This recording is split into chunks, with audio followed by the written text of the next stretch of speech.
இந்த ஜூன் 27 மட்டும் தவற விட்டுறாதீங்க. இந்த மாதிரி ஒரு நாள் மறுபடி வர பல காலமாகும். ஏன்னா ஒரே நாளில் 4 அபூர்வ நேரங்கள் வருது.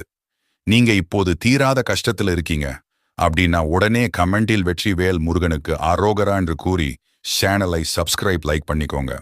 1.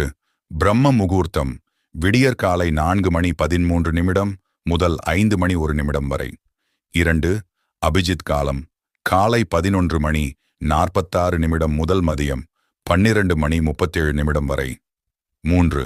மைத்திர முகூர்த்தம் மதியம் 2:22 முதல் மாலை 4:41 வரை. 4. சனி பிரதோஷம் மாலை 4:30 முதல் 6 மணி வரை. இந்த 4 நேரத்துல ஏதாவது ஒரு நேரத்துல உங்க பூஜை அறையில 3 அகல் விளக்கு ஏத்துங்க. வீடு முழுக்க சாம்பிராணி போடுங்க. அதுல 2 கிராம்பு சேர்த்துக்கோங்க.